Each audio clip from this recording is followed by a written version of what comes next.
كان أول البني آدمين كل ملايكة الرحمن قدامه كانوا ساجدين، واما شيطانه وسوس لي غضب ربنا ايوه عليه واما شيطان.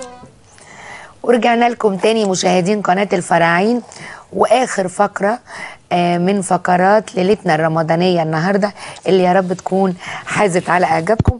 والفقرة دي هيكون ضيفنا فيها الفنان المطرب حسام الشرقاوي. منورنا يا حسام ومنور قناة الفراعين. قناة الفراعين منورة بناسها وبجد مذيعينها الجمال من ذوقك يا حسام. البرامج بتاعتها بجد الموفقة الحمد لله. ميرسي يا حسام، وكل سنة وانت طيب ورمضان كريم عليك وعلى كل الناس. وانت دايما منورة انت والاستاذة نهلة. وعايز بس اتأسف لجمهوري واقول لهم انا اسف جدا على التأخير، لان بجد احنا اتاخرنا شويه وما كانوا مستنيين من الساعه 10:30 11 كده. ولا يهمك رمضان الناس ولا يهمك رمضان سهر يا حسام. ما هو سهر بس يعني بننام بدري في رمضان. يعني بس بدري على السحور. مش على السحور يعني. انا بتاسف لهم على التاخير، اتاخرت شويه انا برضو في الطريق، فبقول لهم كل سنه وانتم طيبين وسامحوني على التاخير. طب قول لي بقى انت بمناسبه التاخير ورمضان والناس بتسهر وكده، قول لي بتقضي رمضان ازاي وهل رمضان السنه دي، عشان النهارده احنا ليلتنا اسمها رمضان السنه دي، فرمضان السنه دي ايه التغيير اللي فيه، وطبعا اللي يختلف عن السنين اللي فاتت، وخصوصا ان السنه دي حر قوي. بالنسبه لي انا رمضان دوت كنت في الحسين على طول بصور حاجه اسمها حرافيش المحروسه. برنامج الحاني وغنائي، كل يوم بمثل شخصيه. يوم بتاع الارابيسك، يوم بتاع المخلل، يوم بتاع الفخار، يعني عامل كام شخصيه مشغله دلوقتي. بتعرض على مجموعه قنوات كده ما فيش داعي لاسمها عشان الدعايه وكده. طب حسام انت يعني مغني حاجات مميزه جدا جدا عند الناس كلها عارفاها، يعني قصص الانبياء طبعا غناء الحمد لله. قصص الانبياء نازله من اول رمضان عامله نجاحات جامده جدا. دي كلها غناء. كلها باقه دينيه، كلها الحان وغناء الجايه ومسلسلات كتير من اغني فيها. طب اسمحوا لي عشان ما انساش بس حد بالنسبه لقصص الانبياء، بوجه شكر للشاعر الجميل عماد عبيد. بجد هو اخويا وحبيبي وشاعر يعني متمكن جدا، بوجه له شكر بالنسبه لقصص الانبياء وبقول له ان شاء الله موفقين في اللي جاي. بوجه شكر طبعا للموزع احمد سحاب، بوجه شكر لحسام الشرقاوي الملحن والمطرب. انت عملت يعني حاجه خاصه بيك ولا بس التتر بتاع يعني عملت شريط ليك او البوم حبه ملح البومي ده خاص بيا. قصص الانبياء خاص بيا برضو الحان وغنائي. طب سمعنا حاجه من الالبوم بتاعتك ولا من قصص الانبياء حسب ما قصص الانبياء. شوفوا عايزين تسمعوا ايه؟ سيدنا يوسف، سيدنا انت تحب الالبوم بتاعك حاجه ولا من القصص؟ انتوا عايزين في اغنيه اسمها حبه ملح عجباني جدا جدا جدا. يعني كلماتها كانك جبت حبه ملح وحطيتهم في قلب الجرح. وحطيتهم في قلب الجرح. يعني ليها كلام غريب كده. اقول لكم حاجه حبه ملح. هي حبه ملح هتسمعوها في الاخر، يعني هتسمعوها في البرنامج كليب. ماشي. يعني احنا ممكن نسمعكم حاجه قديمه. مش عايز حبه. انت عايزه بتخاصمني؟ الشري هي اللي بتخاصمني. انا اقدر. اوكي. بتخاصمني حبة وتصالحنا حبة، كل شوية تغضب كده من غير مناسبة. بتخاصمني حبة وتصالحنا حبة، كل شوية تغضب كده من غير مناسبة. اهدى يا حبيبي اهدى، اهدى يا حبيبي، اهدى يا حبيبي، اهدى اهدى يا حبيبي. هو الحب لعبة الله ولا الحب لعبة؟ بتخاصمني حبة وتصالحني حبة. والله برافو برافو عليك فعلا. جميل صوتك ومعبر فعلا واحساسه عالي قوي يا نهله. حضرتك مقيم نفسك في الفن الشعبي ولا كل حاجه؟ بصي انا بغني وخلاص، يعني فن شعبي، فن اقل من كده اكتر من كده. انا بغني في الموهبه، في يعني في نطاق الموهبه اللي ربنا اداها لي والناس اللي تصنفني. بس انا الحمد لله بعمل فن كويس واغانيها كلها ناجحه جدا في السوق الحمد لله. انت بتغني من امتى؟ من امبارح الصبح. لا من امتى بجد؟ لا بغني والله من وانا قد كده يعني، بحب بس الموهبه بدأ ربنا يعني يكرمني فيها وانميها كويس من حوالي 7 8 سنين كده. بدأ الموضوع بقى احترفه يعني. الالبوم اكتر الاغاني اللي فيه شعبي ولا عاديه بصي يا حبه ملح الحمد لله ما فيش بيت في مصر ما يعرفش غير حبه ملح. هي دراما يعني، دراما تصنفيها بقى شعبي، اسمها انت تصنفي انا ما اعرفش. متهيألي هيوروها لنا هنروح دي اغنيه جميله جدا. حبه ملح متميزه. في ما خنتنيش كمان الحمد لله. طب سمعنا كده حته من ما خنتنيش. حاضر. ليه ما خنتنيش؟ سمعنا كده، اصل احنا عايزين يعني النهارده الفقره الاخيره دي دراما كده الناس هتزعل مننا. جميله كده. لا الناس ما تزعلش من الدراما ابدا. أنا مش قادر إن أتصور حد مشاعره بريئة ينسى ويقدر إنه يغير حاله في نص دقيقة.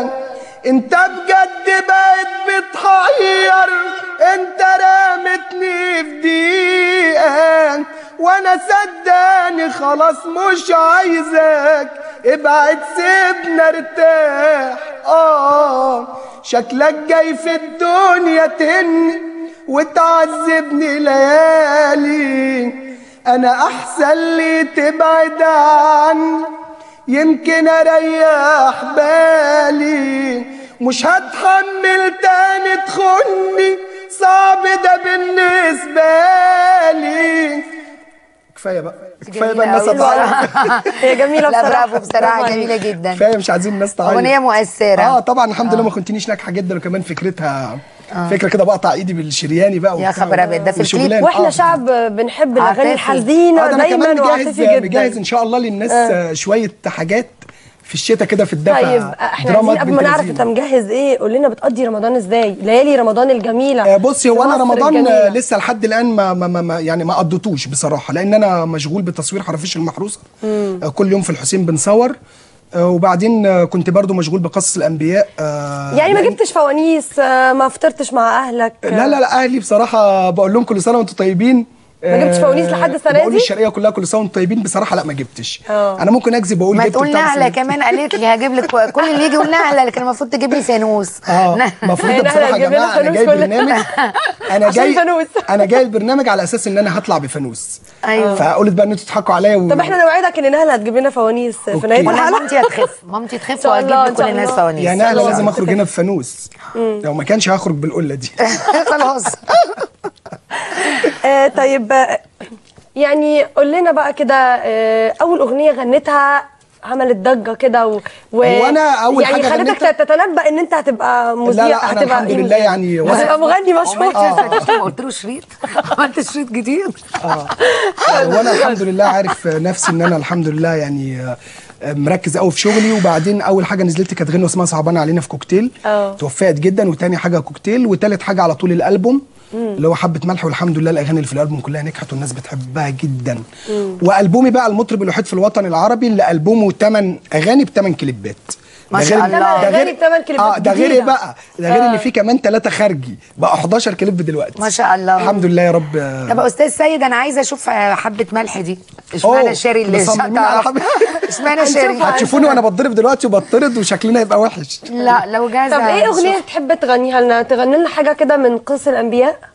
قصص الانبياء. اوكي تمام. معاكم على فكره. طب غني لنا لايف يعني. احنا هنقضيها لايف. نسمع صوتك. احنا هنقضيها لايف.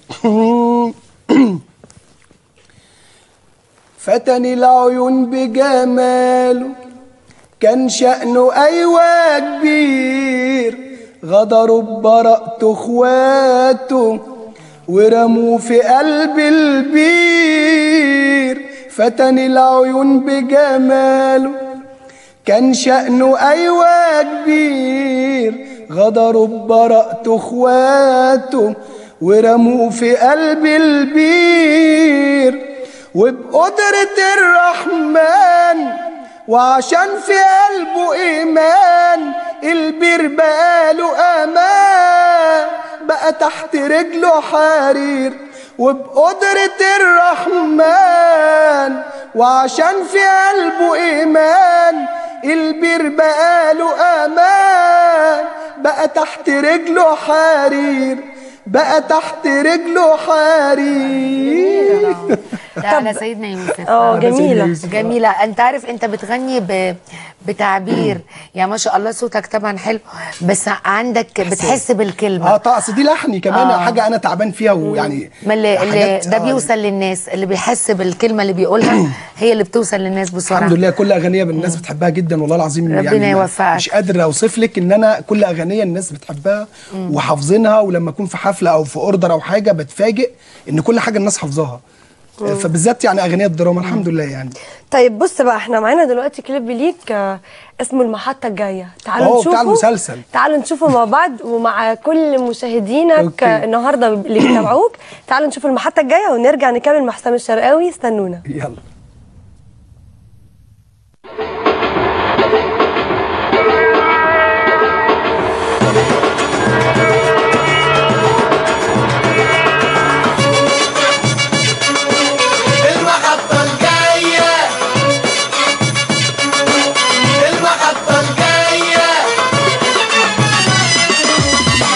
القطر الكبير شفت الغني والفقير، جوه القطر الكبير شفت الغني والفقير، وشفت حاجات كتير بتخلي العقل يطير.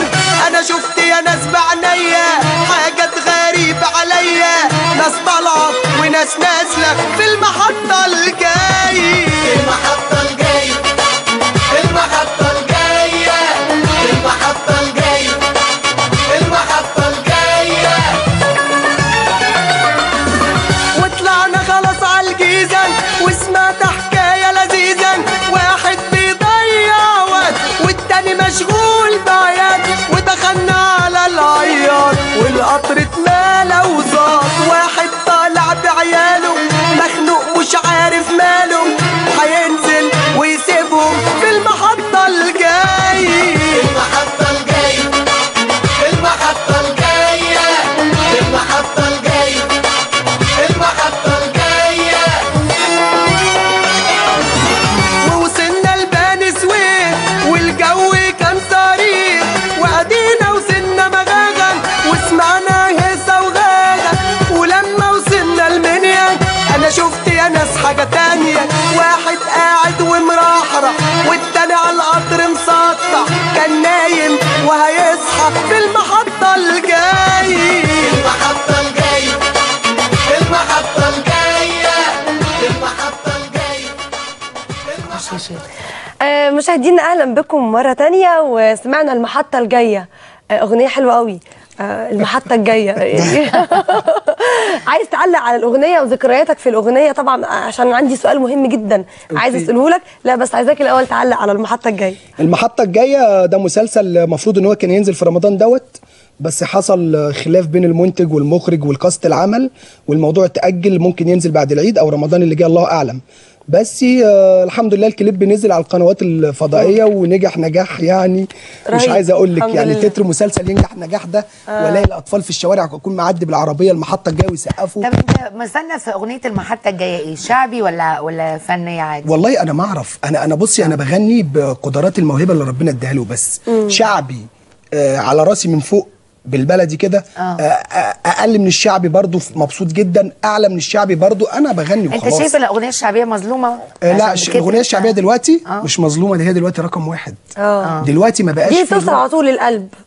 يعني بصي الاغاني كده كتير دلوقتي عايزه انها تخرج من مود. انت ممكن تعدي على ممكن تعدي على مكان راقي جدا مش يبهرك، وممكن تعدي على الحسين تقولي الله طبعا ايه ده. طبعا الحسين ده رهيب. ودايما الشعبي كده بيبقى شايفه ان الاغاني الكلاسيك اختفت؟ الاغاني اختفت طبعا، الكلاسيك ما بقاش في كلاسيك. طب انا عايز اسالك يا حسام، في زحمه الفنانين اللي احنا شايفينها اليومين دول تقريبا بقى لكل مواطن فنان، لكل مواطن فنان كتير قوي. انت ما خفتش من زحمه الفنانين انها هي تاثر عليك او تتظلم في وسط العدد؟ لا انا اتفاجئت ان الشعب المصري والله العظيم بجد، انا كنت بقول ان خلاص اللي اتشهر واللي لعبت معاه، بس اتفاجئت ان الشعب المصري من ارقى بجد الشعوب اللي بيسمع كويس جدا وبيقدر الفن الكويس. يعني الحاجه بجد لما اعمل حاجه كويسه بتنزل تنجح، فده دليل انه بجد شعب ذواق وبيقدر ازاي يعني. طبعا انت نورتنا النهارده جدا، وانا سعيده اني سمعت صوتك لايف، لانه فعلا انت عندك موهبه لان بتغني باحساس يعني زائد جمال الصوت ولا يا طبعا شيرين؟ طبعا. رايك يا شيرين؟ لا رايي بصراحه امسك الخشب. حسام الشرقاوي انت فنان جميل وان شاء الله وموهوب جدا جدا، وطبعا كل الناس شافت ده. احنا برضو ما كناش متوقعين ان صوتك جميل كده من غير مزيكا ومن غير اي حاجه. احنا بنشكرك شكرا جزيلا، نورتنا بس ولسه هنسمع معاه اغنيه هتغنيها لنا دلوقتي، وهي اغنيه اشرب من البحر. عايز تقولي حاجه نهله؟ عايزه. اتفضلي. طبعا عايزه اشكرك تاني، وان شاء الله برضو يكون لك لقاءات تاني معانا كتير على قناه الفراعين، لان احنا وشنا حلو زي ما قلنا الجمله، احنا وشنا حلو. ميرسي ليكم وميرسي للقناه الجميله الفراعين، دايما مميزه بجد يا شيري. انت من المذيعين اللي دم خفيف وقبولك حلو قوي. قبل ما اعرفك بجد وانا بعزك قبولك حلو. ربنا يخليك. والاستاذه طبعا نهله بجد زي السكر. مش انت بقى مصريه ولا لبنانيه؟ عرفيني بسرعه كده. لا مصريه بيور كمان، مصريه مؤصله. بجد زي منورين الدنيا ودايما ان شاء الله موفقين. وتحياتي لهاني الغزولي حبيب قلبي، طبعا ده مدير اعمالي. واحنا تحياتنا لكل الناس ولكل شعب مصر واخواتي. طب عشان وقت البرنامج هنقول انوه عن بكره بس عشان ميس وعامر ما يزعلوش مني. ايوه مشاهدين قناه الفراعين، خلصت سهرتنا النهارده، ويا رب تكون عجبتكم ليله من ليالي رمضان المميزه. واستنونا بكره بكره الخميس ان شاء الله. استنونا بكره، انا نهله ومعايا عامر وميس، وليله مميزه تاني ان شاء الله من ليالي رمضان، ويا رب تحوز على اعجابكم. ان شاء الله هتبقى ليله جامده جدا، يعني نهله الجميله وميس ان شاء الله وعامر، يعني اكيد او غالبا هتكوني موجوده. هكون بقلبي معاكم ان شاء الله. انا طبعا كنت سعيده جدا اني معاكم النهارده ومع زميلتي الجميله نهله في رمضان السنه دي. ليله جميله عدت بسرعه جدا، وقت كان جميل قضيناه مع خبير اقتصادي ومع فنانين جمال جدا، ومع ختمناها ختام مسك مع فنان مبدع وصوت رهيب اسمه حسام. ان شاء الله نتمنى له ونتمنى لكل ضيوفنا حاجه دلوقتي يعني ان شاء الله رمضان يبقى وشه حلو عليهم ومسلسلاتهم تبقى جميله وحسام يبقى جميل. حسام عايزين نختم باغنيه جميله ليك. اشرب من البحر. اشرب من البحر. اوكي يلا. اتفضل.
السلامه.